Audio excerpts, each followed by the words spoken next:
Job వస్తుందన్నారు. ఎవరికి వచ్చింది? చంద్రబాబు గారి కొడుకు లోకేష్కు మాత్రమే వచ్చింది. ఒకటి కాదు, రెండు కాదు, ఏకంగా 3 శాఖలకు మంత్రిని చేశాడు లోకేష్ని. ఈ పప్పు గారికి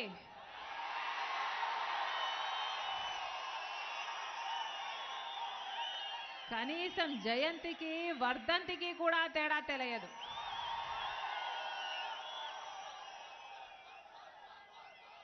ఆలు కూడా రావు కానీ అగ్రతాంబూలం మాత్రం నాకే అన్నాడట ఒకడు.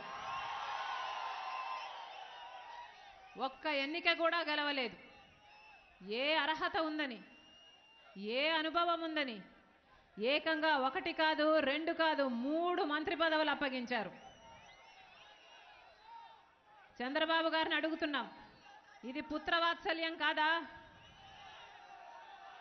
చంద్రబాబు గారి కొడుకేమో 3 ఉద్యోగాలు, మామూలు ప్రజలకేమో ఉద్యోగాలు లేవు, ఉద్యోగ నోటిఫికేషన్లు కూడా లేవు.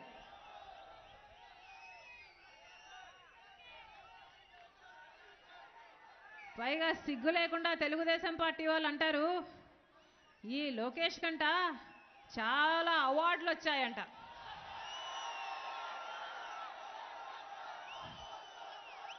ఈ పప్పు గారికి అవార్డులు ఇచ్చారట.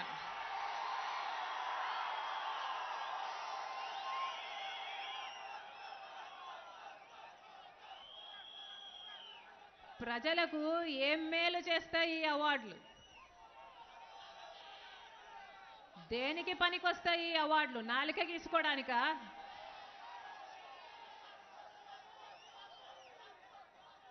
అవతల తెలంగాణలో కేసీఆర్ గారి కొడుకు కేటీఆర్ గారు ఐటీ శాఖ మంత్రి అయ్యాడని ఈయన కూడా నాకు అదే కావాలని ఇప్పించుకున్నాడు.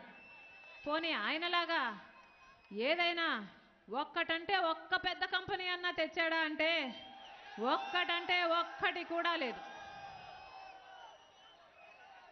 చివరికి మైక్రోసాఫ్ట్ వస్తుంది అని వీళ్ళు గొప్పలు చెప్పుకున్న 12 గంటల్లోపు మాకు ఆ ఉద్దేశం లేదు అని వాళ్ళు ప్రకటించారు.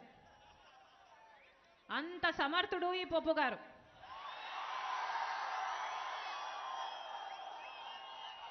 పోనీ మంచి చేయకపోతే చేయకపోయాడు, కనీసం చేతగాని వాడిలాగా ఊరుకున్నా బాగుండేది. ఈ పప్పు గారు ఏం చేశారో తెలుసా?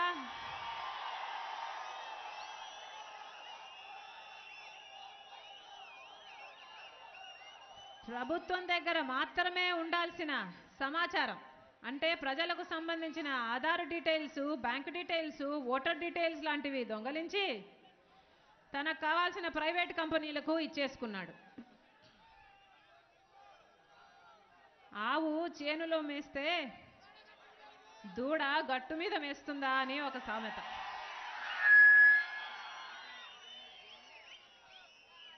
దగా చేయడంలో అన్ని తండ్రి పోలికలే ఈ పప్పు గారికి.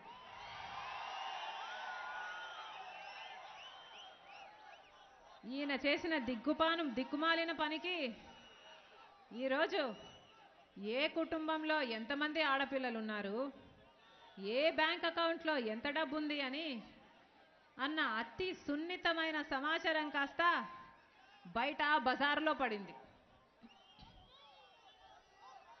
వీళ్ళ నాయకులు మన కర్మ కాకపోతే. Please subscribe the Janahitham TV.